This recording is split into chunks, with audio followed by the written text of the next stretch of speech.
가나안 땅에 들어와 살던 이스라엘 사람들이 다윗 왕 때 통일 왕국을 이루게 됩니다.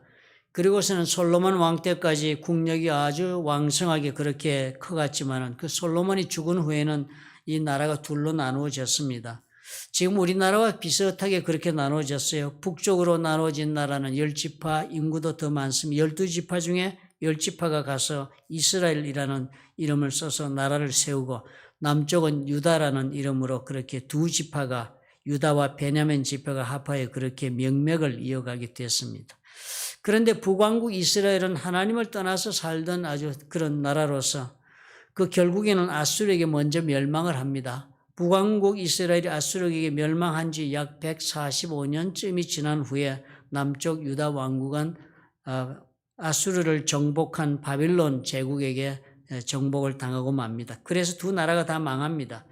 북왕국인 이스라엘을 정복한 아수르는요, 정복 국가들에 대한 통치 방식이 피정복국의 아이덴티티를 말살하는 데 초점을 두었습니다. 그래서 일단 정복하면 피정복한 나라의 모든 인재들 중에서 똑똑한 사람들은 뽑아서 다른 나라로 데려가고, 그 나라에는 일반 백성들을 남겨두고, 그 대신 다른 피정복국에서 잡은 포로들 가운데 사람들을 보내어서 서로 혼혈민족을 이루도록 그런 정책을 썼습니다. 그랬기 때문에 북이스라엘은 멸망한 후에 유대인이 아닌 사마리아인으로 그렇게 부르는 혼혈 집단으로 변하게 된 것입니다. 그러나 남쪽은 이 아수르를 정복한 바빌론에게 정복을 당했는데, 바빌론은 아수르와는 다른 그런 정복 정책을 썼습니다. 이 바빌론은 쓸만한 인재는 모두 다 노동력으로 다 데려가서 그 나라에 사람들을 남겨두지 않았습니다. 제국의 모든 사람들을 다 인력을 쓰기 위해서 데리고 가고, 그리고 그 땅은 소수의 가난한 사람들만 남겨두어서 그렇게 그 땅을 경작하게 해서 결코 제국에 두 번 다시 저항하지 못하도록 그런 정책을 썼습니다. 그러니까 유다는요, 나라는 망했지만 바빌론으로 집단적으로 포로로 잡혀가는 그런 일을 경험하게 됩니다.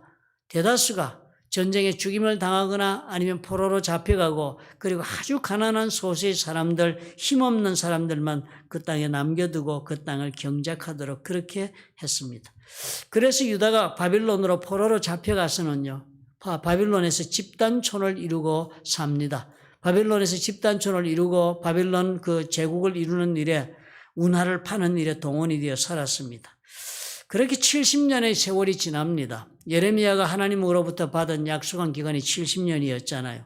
70년 그렇게 포로 생활을 한 다음에 바빌론 왕국이 페르사에게 정권이 넘어가게 되는 일이 생기고, 그리고 페르사의 그 고레스 왕은 하나님이 예언한 대로 이 유다 백성들을 다 고향으로 돌아갈 수 있도록 그렇게 허락을 해줍니다. 왕이 조서를 내려서 이제 유다 백성들이 자기 고향으로 돌아가서 자신들이 섬기는 신을 섬기며 살도록 그렇게 허락을 했습니다. 그런데요, 참 놀랍게도 그런 허락이 있었지만 많은 사람들은 대개의 경우 그 바빌론 땅에 그대로 남아서 정착을 하고 살았습니다. 성경에 나오는 기록을 보면요, 에스라 느헤미야 때 그렇게 해서 고레스 왕의 조서를 받아서 허락을 받아 그렇게 고향으로 귀환한 사람은 5만 명 정도밖에 되지 않았습니다. 그러니까 거의 대다수는 바빌론 땅에 남아서 살았습니다. 하나님의 계획은 팔레스타인으로 저들을 돌려보내셔서, 그래서 하나님께서 기뻐하시는 그런 계획을 진행하기를 원했습니다. 성전도 재건하고 성벽도 재건하고, 그래서 그곳에서 그 백성들이 살아서 하나님 앞에서 그리스도가 올 수 있는 그런 터전을 준비하는 그런 일을 하고자 한 것이 하나님의 계획이었습니다. 비록 5만 명이 갔지만은 하나님은 그 일을 그 사람들과 함께 진행해서 그곳에서 예수 그리스도가 탄생하는 일도 그렇게 발생한 것입니다. 70년의 세월을 살았으니까요, 거의 예전으로 보면 평균 수명이 45세 정도였으니까 40세 정도가 한 세대니까 70년이면 3대가 어우르는 그런 세월이 됐을 것입니다. 지금 우리가 미국에 살면서 우리는 겨우 2대 정도, 세컨드 제너레이션인데 우리가 지금 다시 한국으로 돌아간다 그러면 대단히 어려운 일이 된 것처럼 그런 일이 벌어진 것입니다. 문헌을 살펴보면요, 이 바빌론 땅에 살았던 유다 백성들은 잘 살았던 것으로 그렇게 볼 수가 있겠습니다. 그 사람들은 그곳에서 집단촌을 이루고 살면서 서로 상부상조하며 살아서 그 가운데는 학교도 짓고, 그리고는 또 보니까요, 스스로 자신들이 금융의 그런 금융의 역사도 자기들이 스스로 감당할 수 있는 능력이 생겨서 은행도 설립하고 한 것으로 보여집니다. 그러니까 대개의 경우가 그 세월 동안에 바빌론 땅에서 안정된 삶을 사회적으로 누리고 있었던 것입니다. 피정복민들이 그렇게 여러 나라들이 그렇게 어울려 살게 되니까요. 종족 간의 갈등이 많았습니다. 그런데 그 가중에 가장 두드러진 갈등이 유대 족속과 아멜렉 족속의 그런 갈등이었던 것으로 보여집니다. 오늘 우리가 읽은 이 에스더서에서 나온 이 사건은요. 아멜렉의 후손인 아각이 이 유다 족속을 극도로 혐오하여서 그 모르드게와 그 유다 족속을 인종 말살을 시키고자 하는 그런 조서를 받아낸 사건으로 이어지는 것입니다. 마치도 2차 대전 때 아돌프 히틀러가 유대인 종족을 말살하고자 했던 것과 똑같은 그런 사건이 벌어진 것이에요. 이 아각이란 사람은요, 자기가 증오하는 유대인들을 몰살시키기 위하여 많은 계략을 썼습니다. 그래서 왕에게 이 에스더서를 읽어보면 왕은 사실상 이 내용을 정확하게 사전에 숙지하지도 못한 채로 이 아각의 말에 그저 넘어가서 조세 도장을 찍어준 것으로 보입니다. 그리고 또 대단히 무서운 것은 이 바다와 메대 왕국에 있어서는 왕이 일단 조서를 내리면 그것을 다음에는 왕이라 할지라도 다시 취소할 수가 없는 그런 때였습니다. 그러니까 유대인을 말살시키기로 한 이 조서가 이렇게 이제 통과가 되어가지고 왕의 재가를 받아가지고 이렇게 모든 족속들에게 통제가 되었다는 사실은 다시 두 번 다시 돌이킬 수 없는 그런 사건이 되어서 유다 민족들이 지금 피할 수 없는 운명에 처한 것입니다. 그 내용이 그랬습니다. 그 내용 보면 에스더서 3장 12절부터 15절을 보니까 아각이 어떻게 했는지를 이렇게 적은 것이 나옵니다. 12절에 보면은 이 왕의 서기관이 소집이 돼서 하만의 명령을 따라서 그 조서를 받았으니까 아각이 집행을 하는데요. 왕의 대신과 각 지방의 관리와 각 민족의 관원에게 아하수에로 왕의 이름으로 조서를 쓰되 곧 각 지방의 문자와 각 민족의 언어로 쓰고 왕의 반지로 인을 쳤다. 그러니까 이게 조서를 받은 다음에 행정명령을 다 세세하게 만들어서 통지를 한 것입니다. 그래가지고는 그 각 지방의 문자로 조서를 만들어가지고 그 조서를 역졸들에게 맡겨가지고 왕의 각 지방에 보냈습니다. 큰 제국이요. 요즘같이 우리 통신을 우리처럼 하는 것이 아니잖아요. 그때 그 당시는 말을 타고 달리면서 각 지방으로 그 조서를 보내는 거니까 아주 급하게 역졸들이 이것을 달려가면서 전하는 것입니다. 그러니까 온 나라가 지금 이 조서를 보내는 일에 그냥 난리가 난 것입니다. 그 내용이 12째 달 13일에 하루 동안에는 모든 유다인들을 젊은이, 늙은이, 어린이, 여인을 막론하고 죽이고 도륙하고 진멸하고 다 죽이는 겁니다.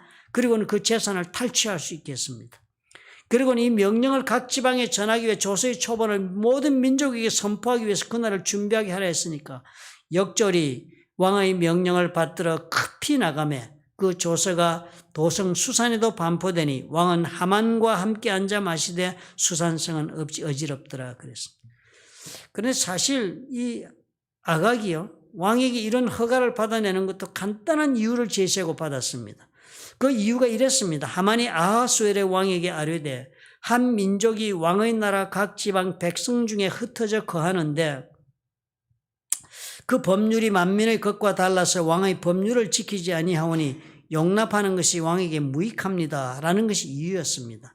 즉 무슨 말인가 하면은 유대인들이 자기 자신들이 지키는 법률이 있다는 거예요. 그런데 그 법이 만민의 것과 달라서 지금 이 제국을 다스리는 법과는 달라가지고 왕의 법을 지키지 않는다. 유대인들이 모세 율법 따라 사는 것을 지적한 것입니다. 그러니까 이거 용납하면 왕한테 득이 없습니다. 라고 말한 것이 그 이유였습니다. 그러니까 이 아각이 이 아하수엘의 왕의 재가를 받아가지고 이 유대인을 다 몰살시키도록 한 것을 받아낸 것이 그 이유는 무엇이었습니까? 하만이, 아각이 아니고 하만이죠. 아각 사람 하만이니까요. 제가 오늘 이상하게 자꾸 틀리는 이유가 지금 이 소리가 너무 좀 큰 것 같아요. 정신이 자꾸 이리 갑니다. 마이크 소리에. 예. 너무 울리고 막 그런 것 같아요. 옛날 같지 않네. 그 하만이요. 하만이 지금 이유를 갖다 댄 것이 딴 게 아니고요. 만민의 것과 다른 법을 지키는 유대인이라 그랬으니까 유대인들이 모세의 율법 즉 하나님의 법을 지켜 사는 것을 조건으로 내걸었으니까 사실은 이 하만이 대적한 것은 유대인이 아니고 알고 보니까 하나님을 대적한 꼴이 된 것입니다. 사실 이러니까 이 배경이 뭐였겠습니까? 우리는 지금 영적으로 이해를 하면 사단의 증오심이 아담과 하와 이후로 계속적으로 지금 이 모든 족속 가운데서 유대인을 통하여 지금 이것이 드러나고 있는 모습을 보는 것과 하등 다를 것이 없는 것입니다. 이 사단의 중호심은 저와 여러분의 오늘의 삶 가운데도 이렇게 지금 계속되어지고 있다는 것을 우리가 주목해야 해요. 에스더서를 보면서.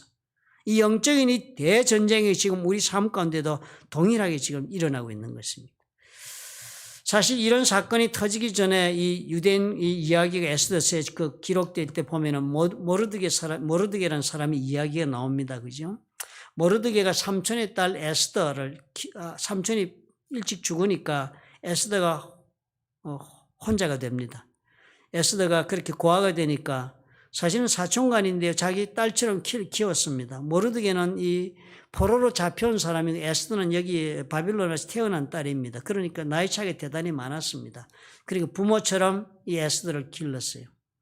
그런데 그 에스더가 나중에 궁중에 들어가게 되고 폐위된 왕후 에스더 뒤를 이어 왕후가 되는 것이 이 스토리의 내용입니다. 그러니까 모르드게가 이렇게 살면서 모르드게와 하만 사이에는 또 이 특별한 그런 적대적인 관계가 일어나고 있었던 것이 이 사건의 배경이었습니다. 그래서 이런 사건이 발생했거든요. 그러니까 이제 돌이킬 수 없는 사건 자리까지 갔으니까 모르드게가 이 모든 일을 알고 나서는 해결의 길이 없으니까 자기의 옷을 찢었다고 그랬습니다. 유대인들이 옷을 찢은 것은 죽었다는 뜻입니다. 사람이 죽으면 옷을 찢어요. 더 이상 돌이킬 수 없는 슬픔에 처했을 때는 옷을 찢습니다. 자기 슬픔을 표현하는 것이. 그래 모르드게 옷을 찢었다. 그리고 굵은 베옷을 입고 죄를 뒤집어 쓰고 성중에 나가서 대성통곡을 했다는 거. 이게 사람 죽었을 때 하는 일 아닙니까? 그죠?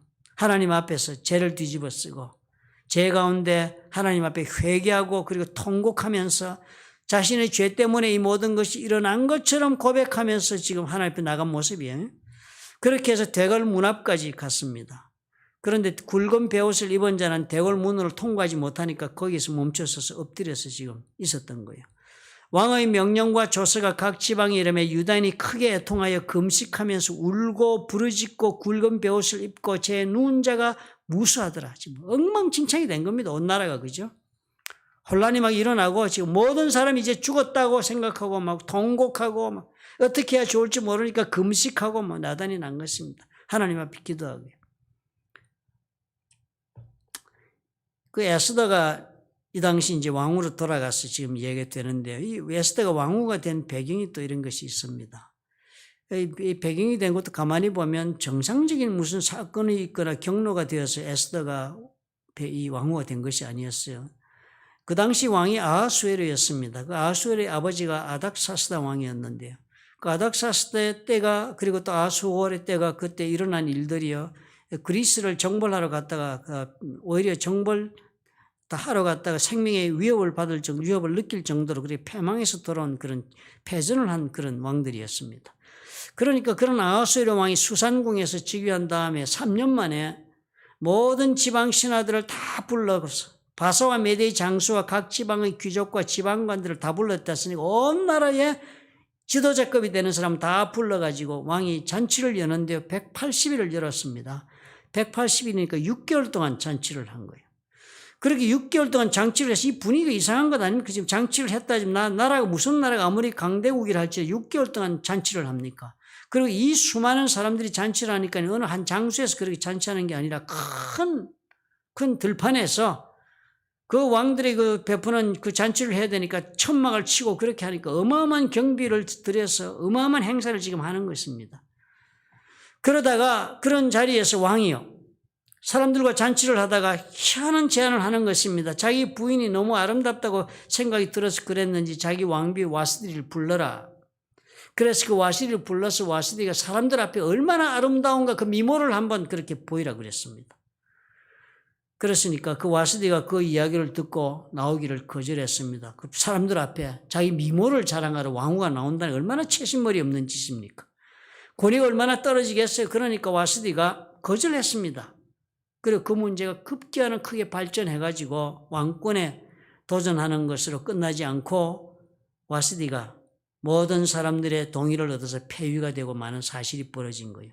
사실 일어나기 어려운 사건이 벌어진 것이 그 당시 역사적인 그 배경이었습니다. 그렇게 해서 이제 왕후를 간택했으니까요. 그 간택하는 과정 동안에 에스더가 이제 간택이 되는데요. 사실 그 과정도 보면은요, 될 만한 일이 된 것이 결코 아니었습니다. 그 왕비로서 그렇게 왕후가 되는 자리인데요. 이 사실 들여보낼 때 모르드게는 이 에스더를 들여보내서 신분도 밝히지 마라. 그렇게 해서 보냈습니다. 네가 유대인이라고 알리지 마라고 그랬습니다. 아마 유대인이라고 알리면 많은 저항을 받을 것이 분명하니까 그렇게 밝히지 말고 들어가라. 그래서 그렇게 들어간 길이었습니다. 그러니까 그 많은 후보자들 가운데서 그렇게 해서 뽑히고요. 뽑히고 해가지고 그렇게 해서 왕후가 된 것입니다. 그렇게 해가지고 왕후가 되었는데 그런 왕후의 자리로 앉아있고 그리고 모르드게는 또 그 다음에 특별한 일이 모르드게에 발생합니다. 그렇게 해서 왕후를 앉았을 때 모르드게가 대궐문에 앉아 있었습니다. 귀한 사람들은 대궐문에 앉아서 뭐 재판도 참여하고 여러 가지 일을 하잖아요. 장로들은 다 대궐문 앞에 앉아 있으니까. 에스더는 모르드게 명령한 대로 그 종족과 민족을 말하지 아니하고 모르드게 명령을 양육받을 때와 같이 그렇게 왕후가 되었지만 모르드게 말을 잘 듣고 사는 그런 입장이었습니다. 모르드게가 대궐문에 앉았을 때 문을 지키던 왕의 넷이 빅단과 데레스 두 사람이 원한을 품고 아하수에로 왕을 암살하려는 음모를 꾸미는 것을 모르드게가 알았습니다. 그 대궐문 앞에 앉아있다가 정보를 얻은 거예요. 그 넷이 두 사람이 왕에게 원한을 품고는 암살하려고 하는 그 음모를 꾸미는 것을 알고서는 왕후 에스더에게 알려주었습니다. 그리고는 에스더는 모르드게의 이름으로 왕에게 그것을 보고했어요. 그래서 조사해 보니까 실제로 그런 음모를 한 것이 드러났으니까 두 사람을 나무에 달고 그 일을 왕 앞에서 궁중일기에 기록했다고 그랬습니다. 모르드게가 큰 공을 세운 일이 이렇게 일어나는 일이 그 전에 또 발생했습니다. 이런 여러 가지 지금 사건들이 지금 발생한 거예요. 도저히 있을 수 없는 일이 벌어져가지고 에스더가 왕후가 되고 그리고 또 모르드게는 단순히 하만과의 적대관계 있는 것으로 끝나지 않고 그 자리에 있는 자리에서 하만과는 적대관계 있는 자리에 있었지만은 그 모르드게는 그 가운데에서 왕을 암살하려고 하는 그 계획을 음모를 발견해가지고 왕에게 그것을 알려줘가지고 큰 공을 세우는 그런 사람이 된 것입니다. 이런 일들이 다 있었는데 그런데 이 에스더서를 읽어가면 우리가 에스더서가 전개되면서 이 모든 특별한 사건들이요. 이 에스더서의 전 클라이맥스 이러면 서로가 다 짝이 맞아 들어가면서 하만의 이 계획이 격파되는 이야기가 그렇게 보여집니다. 에스더서는 그러니까요.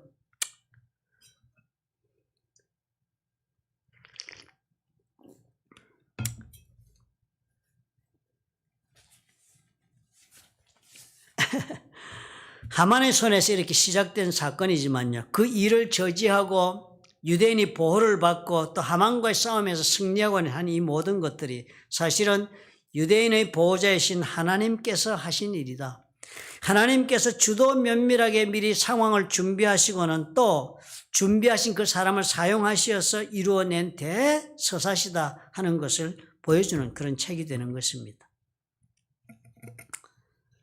이야기의 결국은요. 그래서 모르드게의 강력한 권고를 받아들인 에스더가 왕에게 죽음을 무릅쓰고 나가서 그렇게 일이 해결되는 것이 이 내용입니다. 그 내용이 그랬습니다.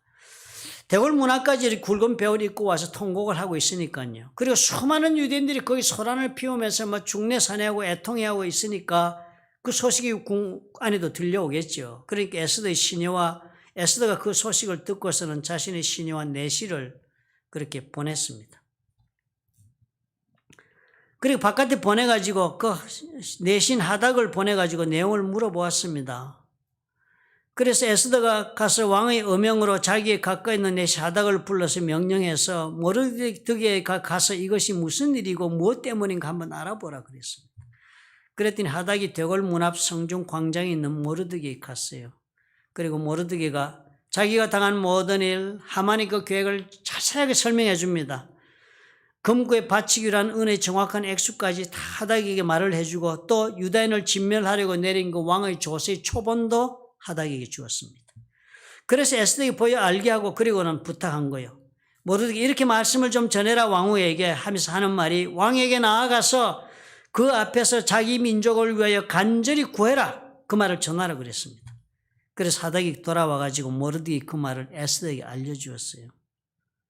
사실 모르드게는 그렇게 말을 했지만요. 왕후니까 왕에게 가서 얘기해서라도 해결 좀 보라고 얘기를 할 수 있었겠지만 그 말을 전해 들은 에스더의 입장은 전혀 달랐습니다.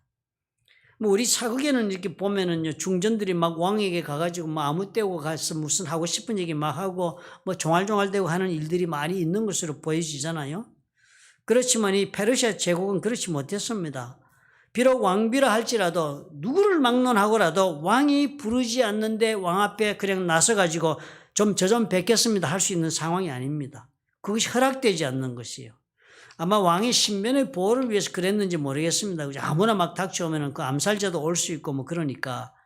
그래서 그런지 그런 법이 있어서 왕이 부르지 않는 사람은 왕 앞에 갈 수 없습니다. 그런데 가면은요, 갔을 때 왕이 그 나타난 사람을 그래 왔어 무슨 일이야 하고 받아주지 않으면 그 사람은 그 자리에서 죽임을 당하는 법이 그날의 법이었습니다.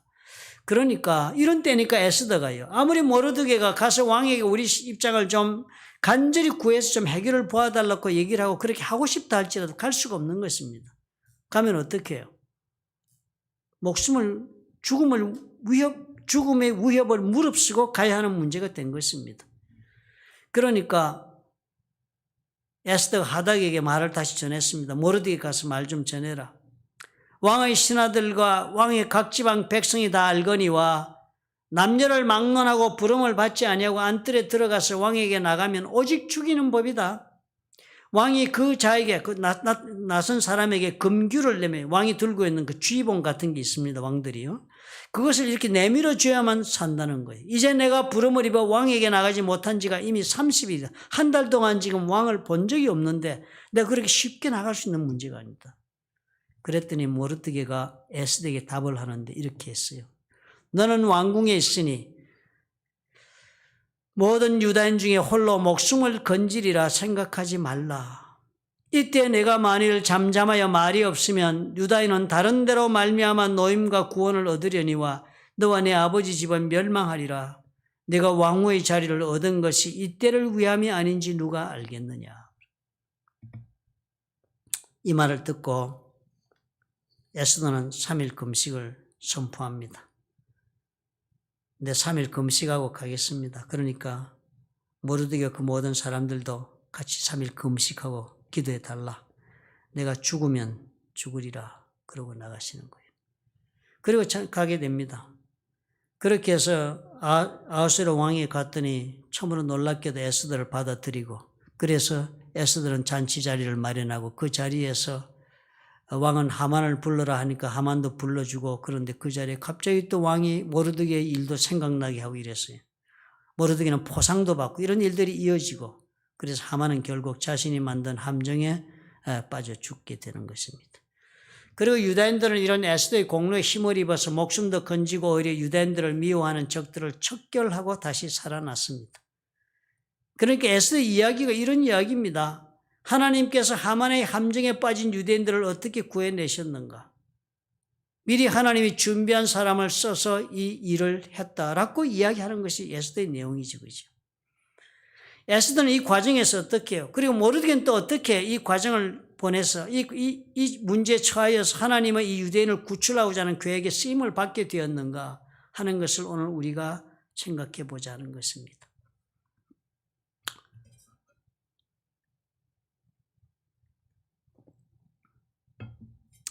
하나님의 손에 쓰임받는 경우는요, 우리가 두 가지의 경우를 생각해 보아야 합니다. 첫째가 어제 우리가 살펴본 그 말씀에서 우리가 본 것입니다. 하나님의 백성에게는 누구에게나 하나님이 가지고 계신 일반적인 기대가 있습니다. 일반적인 쓰임의 그런 요청이 있습니다. 기본적으로 하나님께서 모두에게 가지고 있는 기대에 부응해서 우리가 하나님의 뜻을 위하여 살아 그렇게 하나님 손에 쓰임받는 삶을 살아야 하는 그런 부르심이 있습니다. 일반적인 기대니까요, 누구나 다 공통적으로 요청받는 그런 하나님 앞에서 우리가 살아야 하는 삶의 모습이 있는 것입니다.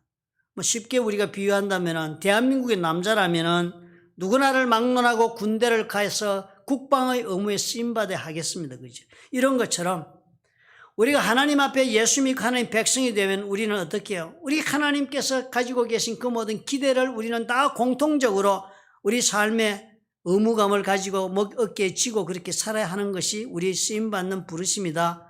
그리고 그것은 다른 것이 아니라 제사장의 직분을 우리가 감당하는 것이라는 것, 우리가 어제 말씀에 살펴본 내용이었습니다. 예수 믿으면 다 이런 하나님의 쓰임이 있는 거예요.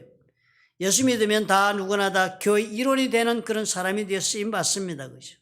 예수 믿은 사람들이 다 예배를 이루는 일에 쓰임 받고 교제하는 일에 쓰임 받고 그리고 교육받는 일에 나와서 하나님 앞에 은사와 능력을 구비하는 일에 쓰임 받고 그래서 나가서 재상의 직분을 감당하여 전도하고 선교하는 일에 쓰임 받는 이런 일반적인 섬김의 삶이 있습니다. 그런데요, 그와 더불어서 각자에게는 또한 그 각자를 위한 특별한 쓰임을 위한 부르심이 있다는 것입니다. 군대를 가는 것은 모두가 다 가서 공통적으로 그렇게 쓰임을 받지만요. 그렇게 군대를 간 군인들이 어떻게 해요? 그 군대 간 다음에는 특별한 일, 특별한 시간과 장소에 부름을 받아서 특별한 과업을 위해서 선발되는 그런 군인들이 되는 것입니다. 각자에게 주어진 특별한 보직을 받아서 다른 사람과는 다른 나의 책임을 감당해야 하는 그런 쓰임이 있는 것입니다. 하나님께서요, 우리를 불러 쓰실 때도 나에게만 이렇게 특별한 부르심을 주시면서 원하시는 일이 있다는 것입니다. 오늘 우리가 보니까 모르드게가 그랬고 에스더가 그런 것입니다. 그 당시 유대인들 수십만이 살았을 텐데요. 그 땅에서 그 수십만 명 모두가 다 공통적으로 그렇게 부름받아서 이 일에게 참여하도록 하나님 하지 않으셨습니다. 하나님이 하신 것은 그 가운데 특별한 사람을 뽑으셔서 이 과업을 맡기신 거예요. 에스더의 경우가 그런 것입니다. 지금 수산성에서 벌어진 이 사건은요, 그 어느 누구도 왕에게 읍소하여 그 부당함을 풀어줄 수 있는 위치에 있는 유다인이 에스더 말고는 없었습니다. 에스더는 본인은 어떻게 생각하고 있는지는 모르지만 객관적으로 우리가 볼 때는 에스더밖에는 일을 할 수 없는 것이 너무나도 명백하게 보입니다. 그죠? 그러나 에스더 본인은 그것을 깨닫지도 못했겠지요. 그래서 모르드게 말을 한 것입니다. 에스더가 이 일을 감당해 주지 않으면 하나님께서는 다른 계획을 가지고 일을 하실 수 있다. 하나님께서는 유다인을 지금 죽이지 않는다. 살리신다 반드시. 그러나 이 일을 회피한 에스더 너는 멸망한다. 왜냐? 너는 지금 잘은 모르고 있겠지만 아마 이때를 위하여 하나님께서 너를 이 자리에 있도록 준비시켜 주신 것이 아닌지 누가 알겠느냐라고 질문한 것입니다. 모르드게는 영적으로 그렇게 분별한 거예요. 에스더가 유다인으로서 왕후의 자리에 가는 것은 불가능한 일이 지금 벌어진 것 아닙니까? 하나님이 보낸 자리잖아요. 사람이 원한다고 해서 될 일이 결코 아닌 것입니다. 에스더는 모르드게의 그 말을 듣고는 동의를 했습니다. 이를 달지 않고 모르드게에 회답을 했어요. 당신은 가서 수산에 있는 유다인을 다 모으고 나를 위해 금식하되 밤낮 3일을 먹지도 말고 마시지도 마소서. 나도 나의 시내와 더불어 이렇게 금식한 후에 규례를 어기고 왕에게 나아가리니 죽으면 죽으리이다. 그렇게 하고 동의하고 나간 것입니다. 그렇지만 에스더 생각에는요, 그렇다고 내가 동의해서 일을 간다고 해서 모든 것이 쉽게 자동적으로 진행될 수 있는 일이라고는 생각하지 않았습니다. 내가 이 일을 하기 위해서는 어쩌면 내 목숨을 걸고 이 일을 떠맡아야 하지 않으면 이룰 수 없을지도 모른다. 나로서는 어쩌면 불가능할지도 모르지만 나밖에는 지금 맡을 수 있는 사람이 없으니까 판단하건대 그렇다면 이것은 모든 것이 하나님의 손에 있다. 그러므로 기도하고 내가 나갈 수밖에 없다. 그런 판단한 것입니다. 그러니까 죽으면 죽더라도 내가 가겠다라고 말을 한 것입니다. 모르드게와 에스더 두 사람이요 모든 동일한 믿음을 가지고 있었습니다. 그렇지만 에스더는 이 부르심에 대하여서 확신도 없었고 그리고 또 준비도 없었습니다. 그렇지만 상황 보니까 뭐예요? 어때요? 분명 하나님의 이 일에 누군가가 지금 나가야 하는 거예요. 그렇다면 내가 해야 한다는 것에 전적으로 동의하고 이제는 믿음으로 도전할 수밖에 없겠다 한 것이 에스더의 생각이었습니다. 사실 우리를 향하여 하나님께서 특별히 나를 지명하여 부르시면서 쓰고자 하실 때 그때는요, 우리가 보기는 언제나 이 에스더의 경우와도 같은 것을 우리가 발견합니다. 우리가 영적인 눈이 있다면 분명 필요를 보기는 할 것입니다. 그러나 우리 마음속에 확신이 없어요. 분명히 이 일은 해야 될 일은 해야 될 일 같지만 내가 할 수 있다는 그런 확신도 없고 또 내 조건을 돌아보니까 나로서 부족하다. 내가 쉽게 나서서 될 일이 아니다. 그리고 또 그 위에 더해서 정말 내가 감당치 못한 일을 했다가는 생각하지 못하는 문제를 당할 수 있다 하는 그런 두려운 그런 생각이 드는 일들이 되는 것입니다. 하나님께서 나를 부르셨다고 해서 모든 상황과 조건이 다 완벽하게 짝이 맞아 나를 부를 것이라고 우리는 생각하지 말아야 합니다. 하나님께서 나를 부르실 때는 나의 마음속에는 비록 아직 때가 아닌 것 같고 나는 아직 준비되지 않은 것이 있는 것 같고 무슨 일인지에 대한 내 이해도 부족하고 그리고 어떻게 해야 좋은지를 알 수 없는 것입니다. 우리가 사실 하나님 나를 쓴다고 그렇게 부른다고 하실 때요, 분명하고 또 확실한 증거가 있으면 얼마나 좋겠습니까? 아니면 하나님의 음성이라도 들었으면 목숨까지 거는 것이 그 대수가 되겠습니까? 하나님 분명히 나를 부른다는 것이 확신이 안 돼요. 그죠? 그런데요, 문제가 뭐예요? 하나님께서 나를 원하고 계신다 할지라도 이 에스더의 경우와도 같은 것입니다. 분명 필요는 확실한데 나는 확신이 없는 거예요. 이것이 개별적으로 부름받았을 때 모든 사람들의 입장입니다. 우리가 많은 경우에 부름받은 사람들은 다 무엇인가 확실하니까 목숨을 걸지 않았느냐라고 우리는 생각하지요. 그러나 다 에스더 같은 것입니다. 분명 필요는 확실한데요, 나는 확신이 없는 거예요. 판단을 어떻게 해야 하겠습니까? 내가 준비가 되었는지, 내가 할 수 있는 일인지, 나만이 해야 하는지 등으로 판단할 수가 없는 거예요, 이거는. 우리는 단지 한 가지 분명히 볼 수 있는 것이 뭐예요? 하나님께서 지금 이 일을 하시고자 하는 것이 분명한가? 이것은 볼 수 있습니다. 그렇다면 꼭 해야 되는 일이 지금 내 앞에 놓여 있고 그 아무 누구도 없다면, 나밖에는 이 일을 감당할 수 있는 사람이 없다라고 보여진다면 그것이 나에게 주어진 부르심이라고 우리가 보여야 하는 첫 번째 조건이 되는 것입니다. 모르드게 말씀을 한번 생각해 보십시오. 너는 왕궁에 있으니 모든 유다인 중에 홀로 목숨을 건지리라 생각하지 말라고 그랬습니다. 이렇게 안일하게 생각할 문제가 아니지 않느냐라고 에스더에게 지금 모르드게가 말하는 거예요. 직접적으로 네 발등에 떨어진 불이라고 생각이 들지 않느냐? 그래서 꼭 네가 해야 되는 일이라고 그렇게 생각 들지 않느냐라고 지금 모르드게가 묻는 것입니다. 그러면서 이때 네가 만일 잠잠하여 말이 없으면 유다인은 다른 데로 말미암아 노임과 구원을 얻으려니와 너와 네 아버지 집은 멸망한다. 대단히 무서운 말을 하지 않아요, 그죠? 에스더가 네가 이 일을 해야만 한다 그러면서도 모르드게 뭐라 합니까? 네가 안 한다고 해서 하나님께서 일을 못 하시는 거 아니다. 하나님은 어쨌든 지금 이 일은 이루어내신다. 너가 아니라도 하신다. 그러나 너에게는 공로가 없다. 아니, 그보다도 너는 그동안 입은 하나님의 은혜가 무엇인지도 모르는 사람꼴이 되어서 이제 버림받고 만다라고 지금 얘기한 것입니다. 엄청난 이야기를 모르게 한 것이지, 그죠? 쓰임받지 않는 사람들이 그냥 쓰임받지 않은 것으로 그냥 끝난 것이 아니라 모르드게는 이렇게 해석을 하는 것입니다. 하나님이 이렇게 이해하고 있는 것이. 지금 오늘까지 내가 살아오면서 이 자리까지 은혜를 입고 온 나의 삶은 하나님의 축복으로 온 것이다. 그런데 그 축복에는 목적이 있다. 그냥 하나님이 축복한 것으로 끝나신 것이 아니라 그 축복함으로 너의 삶 가운데 너에게 요구하는 일이 있다라고 지금 모르드게가 말하고 있는 것이지요. 그런데 그런 나에게 어느 날 문득 내 눈에 하나님의 일의 필요가 보이는 겁니다. 그러면 그것에 대해 나는 어떻게 생각을 해야 마땅한 것을 모르드게가 지금 말하고 있는 것이. 나는 준비가 안 됐다.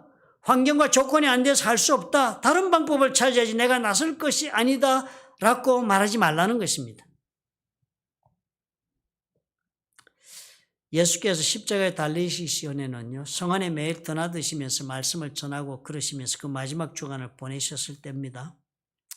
그날도 예수님께서는 성 밖으로 나가셔서 베다니에 가서 주무시고 다음날 아침 일찍이 예루살렘 성으로 들어오셨습니다. 그런데 이른 아침에 성으로 들어오실 때 예수님이 시장하셨어요. 아침을 드시지 않고 오셨나 봐요. 그래서 보니까 길가에 오다 보니까 한 무화과 나무가 있으니까 성 입구에서, 그리고 가서 무화과 나무 가니까 그때 무화과 나무는 잎사귀밖에 아무것도 없는 거예요. 열매가 하나도 없는 거예요. 이 무화과 나무는 본래 열매가 먼저 맺힙니다. 그래서 4월, 5월에 열매가 다 맺히고 나면 그거 식용으로 사람들이 다 따먹고 나면 그때부터 또 푸른 잎이 무성하게 자라게 되어서 나무가 푸르게 아주 풍성합니다. 다른 나무와 이 과일 나무는 그 열매 맺히는 게 순서가 거꾸로예요. 먼저 열매가 맺히고 잎이 무성합니다. 그러니까 그때 가서 보니까 예수님 무화과 나무 가보니까 잎사귀밖에 아무것도 보이지 않는다니까 이미 열매를 다 맺은 철이 지났습니다. 그러니까 열매를 찾을 수가 없으신 거예요. 그리고 열매를 찾지 못하시고 예수님이 나무에게 이르시되 이제부터 영원토록 내가 열매를 맺지 못하리라 하시니 무화과 나무가 곧 마른지라 그랬어. 예수님이 나무를 보고 저주하신 거예요. 그리고 나무는 그대로 말라 죽었습니다. 열매를 내지 못해서. 제자들이 보고 이상히 여겨서 물어보았습니다. 무화과 나무가 어찌하여 곧 말랐나이까? 그러니까 예수께서 대답하여 이르시되 내가 진실로 너에게 이르노니 만일 너희가 믿음이 있고 의심하지 아니하면 이 무화과 나무에게 된 이런 일만 할 뿐 아니라 이 산더러 들려 바다에 던져지라 하여도 될 것이다. 너희가 기도할 때 무엇이든지 믿고 구하는 것은 다 받으리라 그랬어. 이 말씀을 하신 거예요. 사실 이때는 무화과 나무는 열매를 맺는 때가 아니죠. 그런데 그런 나무에 다가오신 열매를 내놓으라 하신 것입니다. 열매를 내놓을 때가 아닌데도 내놓지 않는 것은 당연하지 않아요. 그렇지만 예수님 이상하게도 그것을 저주하여서 매마다 죽게 했습니다. 너무 이상하니까 제자들이 물은 것입니다. 그러니까 주님 그렇게 말씀하신 거예요. 만일 너희가 믿음이 있고 의심하지 아니하면, 이게 문제네요, 그죠? 믿음이 있고 의심하지 아니하면 이 무화과 나무에게 된 이런 일만 할 뿐 아니라 더 할 수 있다. 여기에서 무화과 나무가 한 일은 무엇입니까? 열매를 내지 못한 거예요. 예수님이 요구하신 일은 뭐였습니까? 무화과 나무가 열매를 내는 것을 원했습니다. 그런데 못한 거예요. 이런 모든 일들을 보면 주님이 무슨 얘기를 하시냐면 믿음이 없어서 의심해서 하지 못한 일로 비유를 하시는 것입니다. 지금 무화과 나무의 꼴이 그렇다. 너희들의 삶도 그렇다. 너희들의 삶에도 열매를 내놓을 수 있고 없거나 그게 처리되고 준비가 되고 안 되고 뭐 이런 것으로 열매가 있는 것이 아니다. 열매 내놓는 것은 믿음으로 내놓는 것이라고 예수님 말씀하신 거예요. 예수님 바보가 아니잖아요. 무화과 나무의 철이 아니라 무화과 없는 것도 몰라서 달라 했다가 없으니까 그냥 성질이 나서 이 무화과 나무를 죽게 했겠습니까? 아니지요. 제자들에게 이것을 가르치는 거예요. 내가 달라 하는 때가 너희들이 열매를 내어야 하는 때라는 거예요. 열매가 있다 없다 하지 말라. 믿음이 있어 의심치 않으면 내가 원하는 일을 해낼 수 있다. 너희들이 그때 할 수 있다 하는 것을 가르치신 사건입니다. 그리고 무슨 말이에요? 주님이 쓰시겠다 하면 쓰시겠다 할 때 그때가 쓰임 받아야 할 때인 거예요. 내가 준비가 안 됐는데 내 철이 아니잖아요. 당연하지 않아요, 예수님. 이런 말이 통하지 않아요. 그건 무슨 얘기입니까? 주님 말씀하시기를 그런 사람은 믿음이 없어 의심했기 때문에 아무것도 못하는 것과 똑같은 존재니까 그런 것은 쓸 수 없다. 메마르게 만드는 무화과 나무처럼 되고 만다는 것이 모르드게가 하고 있는 이야기 똑같은 것입니다. 저와 여러분이요. 우리가 삶을 살면서 하나님 앞에서 이런 면에서 실수하면 쓰임받지 못하는 것입니다. 하나님께서 우리의 삶을 애써 이 자리까지 인도해 오시면서 하나님은 지금 이때를 위하여 쓰고자 하신 그 애틋하고 귀중한 기회를 나에게 주셨지만 내가 그것을 망가뜨릴 수 있습니다. 왜냐하면 나를 돌아보고 내가 준비가 되었니 안 되었니 하는 내 조건을 보고 판단하니까요. 우리는 하나님께서 주신 기회를 그렇게 무너뜨릴 수가 있는 것입니다. 예수님이 지금 필요하다면 그때가 필요한 때요. 예수님이 지금 내놓아야 한다면 그때가 내놓아야 할 때고 그리고 그렇기 때문에 믿으면 낼 수가 있다는 것입니다. 에스더에게 모르드게 이걸 가르친 거예요. 결국 그러니까 우리 하나님 앞에 쓰임받는 것은 무슨 문제라고 주님 말씀하세요? 믿음의 문제라는 거예요. 믿음의 문제. 쓰임 받지 못하고 쓰임 받을 수가 없다라고 생각하는 것이 믿음의 문제지 능력이나 조건의 문제가 아닌 것입니다. 그래서 에스더가 믿음으로 하기 위해서 하나님 앞에 기도하고 나가겠다고 말씀한 거예요. 3일 금식하겠다. 그 믿음이 아하수엘의 마음을 움직인 이야기가 그 다음의 이야기입니다. 에스더가 우리에게 보여주는 것이 이것이죠. 첫째는 뭐예요? 하나님의 믿음의 눈으로 보는 것이 최종적인 해답이다. 그게 답 아니에요? 내 판단이나 지성이나 환경으로 보고 판단하는 것이 최종 결정이 될 수 없습니다.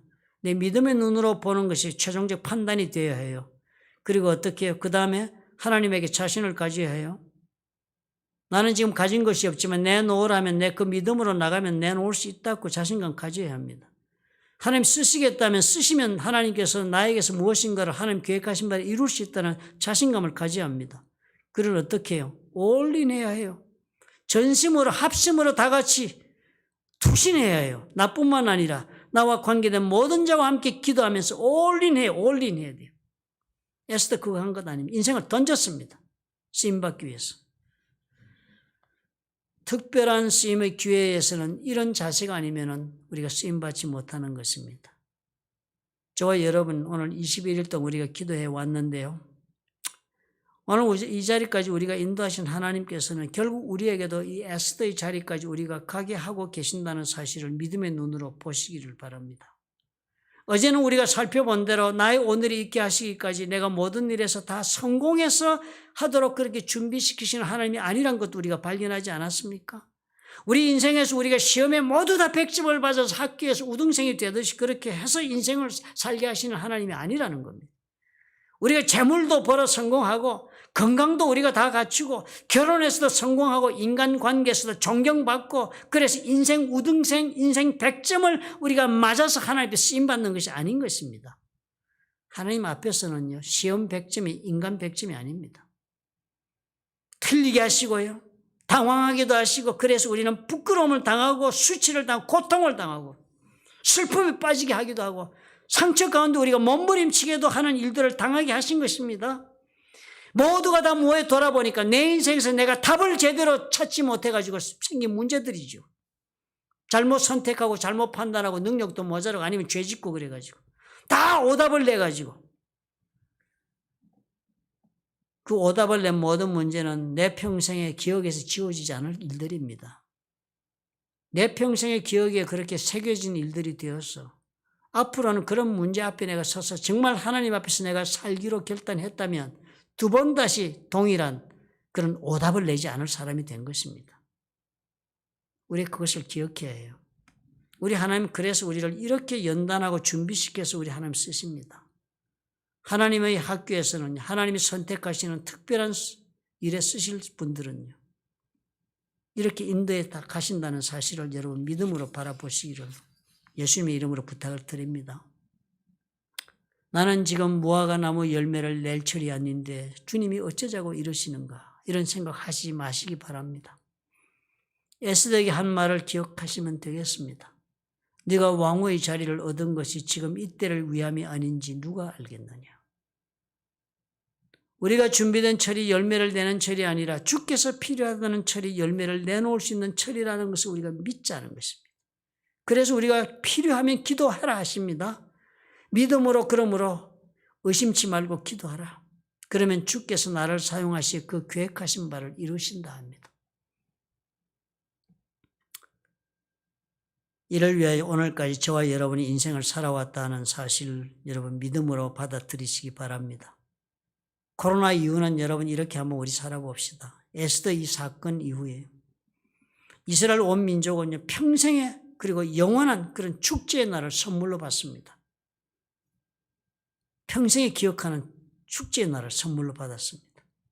저와 여러분의 인생도 이러하지 말라는 법은 결코 없습니다. 우리도 하나님 앞에 에스더처럼 인식하고 나갈 수 있다면요, 우리 삶 가운데 하나님 준비하신 그런 놀라운 축제의 날도 찾아올 수 있습니다. 기도하겠습니다. 좋으신 아버지 감사합니다. 오늘도 우리 가운데 함께 하시며 운행하시는 아버지 감사합니다. 우리 마음속에 새롭게 하시고 또 담대하게 하셔서 우리의 참으로 모든 일을 바라보고 판단할 때 하나님에 대한 믿음이 우리 최종적인 근거가 되도록 도와주옵소서. 그리고 우리 주님이 원하시는 그때가 믿음으로 나아가면 주께서 역사하시고 그리고 얼마든지 계획하신 바를 나를 통하여 이루실 수 있다는 담대한 믿음을 가지고 걸어나갈 수 있도록 축복해 주옵소서. 우리 하나님 2021년 된 그런 믿음으로 우리가 전혀 생각하지 못했던 새로운 삶을 이루어내는 복된 한 해가 되도록 도와주시옵소서. 예수님 이름으로 기도합니다. 아멘. 311장 우리 드리겠습니다.